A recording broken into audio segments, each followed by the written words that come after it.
muraho neza, ndabasuhuje mwese, amahoro y'Imana abe muri mwebwe, Imana ibane namwe, wowe aho uri aho ariho hose, wowe aho uherereye aho ariho hose mu bice bitandukanye, wowe ugiye kubana nanjye kuri iyi channel yacu, niba ari ubwa mbere tugiye kubana wiyumvemo ikaze, niba dusanzwe tubana nawe ndagusuhuje, Imana iguhe umugisha kuko udukurikira ukareba ibyo dukora hano kuri iyi channel. Ndabasuhuje rero, Imana yo mu ijuru iguhe umugisha wowe wahisemo kubana natwe. Ni muri uwo mwanya nari nje kubereka ibintu bishobora kudufasha kugira ngo ubuzima bwacu bukomeze kugenda neza, cyangwa se dukomeze kumva tumerewe neza mu buryo bw'amarangamutima, mu buryo bw'imihumekere, uburyo bwo ku mubiri, imbere n'inyuma.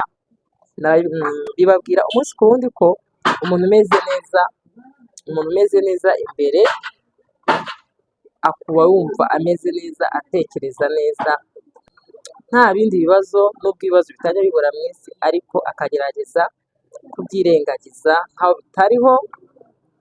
Uwo muntu ni intwari cyane, uwo muntu ajya aharanira no kuba inyuma agombe kuba asa neza, kugira ngo ibibazo bitamuherana, ku buryo umuntu wese nta mpamvu yo kugira ngo agusomemo ibibazo, kuko n'ubundi iyo ufite ibibazo biba ari ibyawe, uba ugomba gushaka n'uburyo ubikemura, byo wibuka n'Imana nayo ko iri mu ruhande rwawe.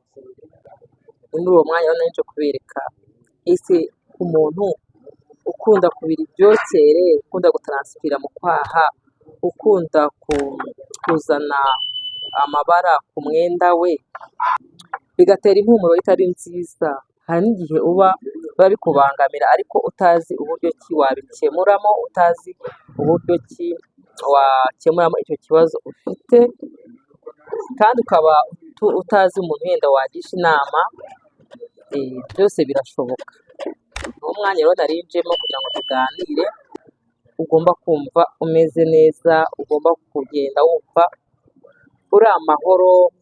Reka turebere hamwe kuri iki kibazo abantu benshi bakunda kugira cyo gututubikana, cyo kubira mu kwaha, ugasanga umuntu nyine afite icyokere, arabira ibyokere mu kwaha se, ariko tuje kurebera hamwe ese ni iki kintu gishobora gutuma utongera kubira icyo cyokere. Icyo cyokere ushobora gusanga kikubangamiye, cyangwa se kibangamiye undi muntu wenda ukubona, ariko nje kukubwira umuti w'icyo.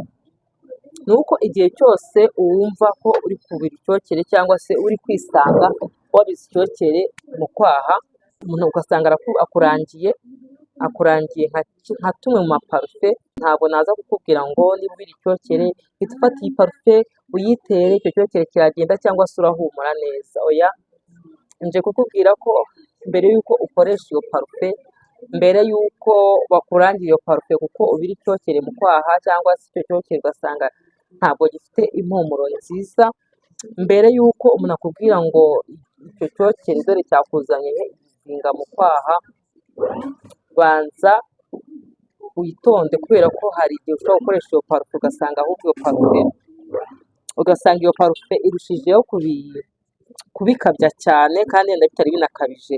Ariko ngewe inama nakugira kugira ngo utangire ukoreshe zimwe mu maparufe bakurangiye, nk'urugero reka nkwereke nk'akantu bashobora kukurangira, kandi ugasanga yenda unagakoresheje ugasanga birushijeho kuba bibi, kandi atari uko ko ari kabi, ahubwo yenda ari uko wagakoresheje mu mwanya utari uwo wako.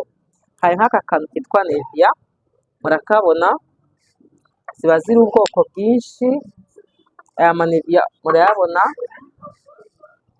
ziba ari ubwoko bwinshi, murazibona, hari iz'abapapa handitseho Nivea men, dore black white, ngiyi bayita fa, iri sensitive, murayibona. Izi zose ni utuntu abantu bagenda bagura ngo turinda ibyokere, turinda impumuro mbi yo mu kwaha, hari n'utungutu bita shawa, ngutu twose rero uko mutubona pe turinda impumuro mbi, cyangwa se niyo wakisize wumva nyine umeze neza, uhumura ukumva nyine ntabwo urimo kwikekakeka, ukumva ntabwo urimo kwikekakeka ko wagize impumuro mbi. Ariko dore ikibi cy'utu tuntu, ni twiza pe, ariko iyo udukoresheje nabi birangira tubaye tubi.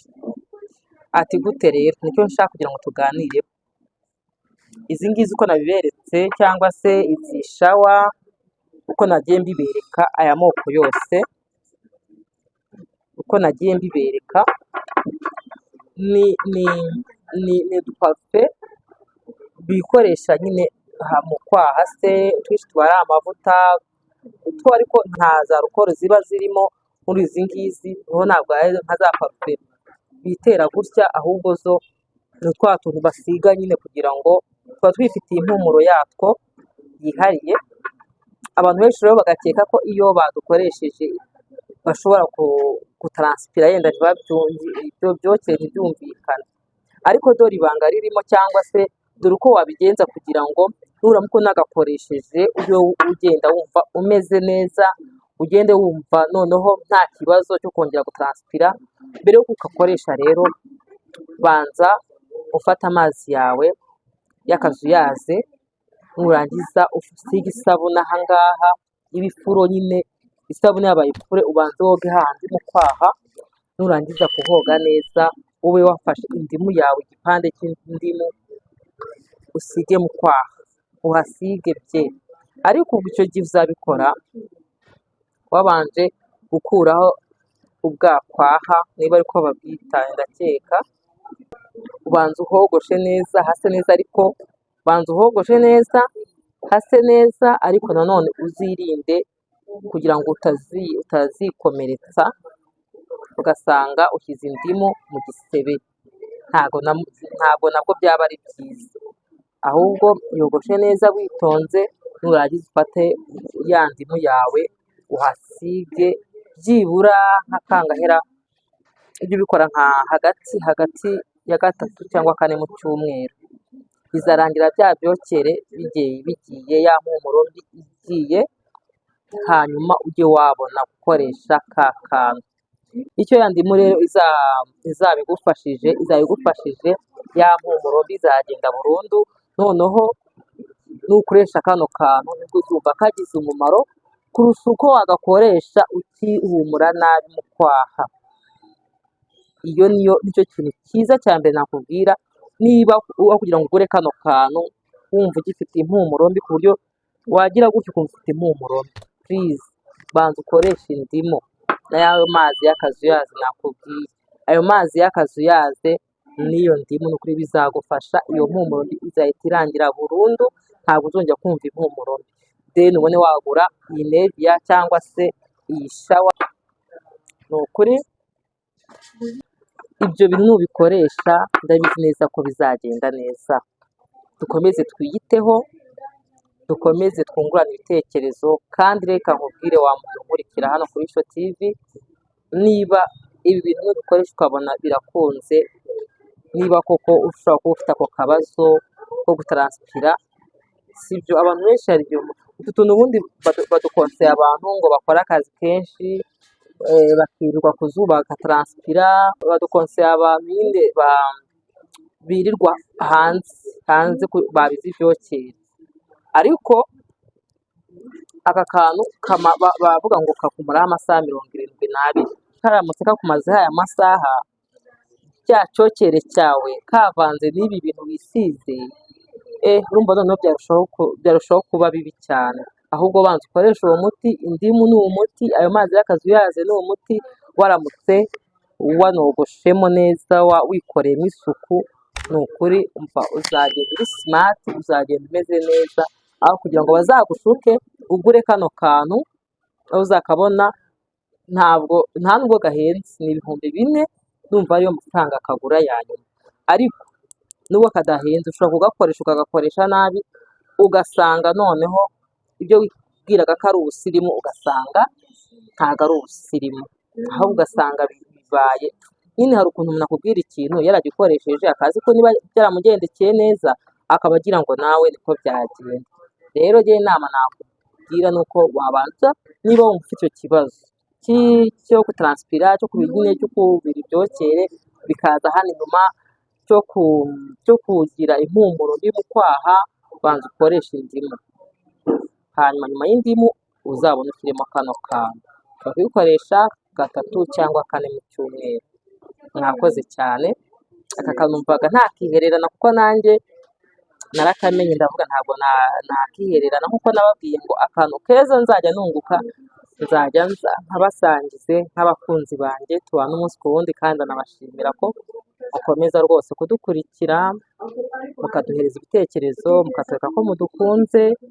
Ni ukuri Imana ijye ibaha umugisha.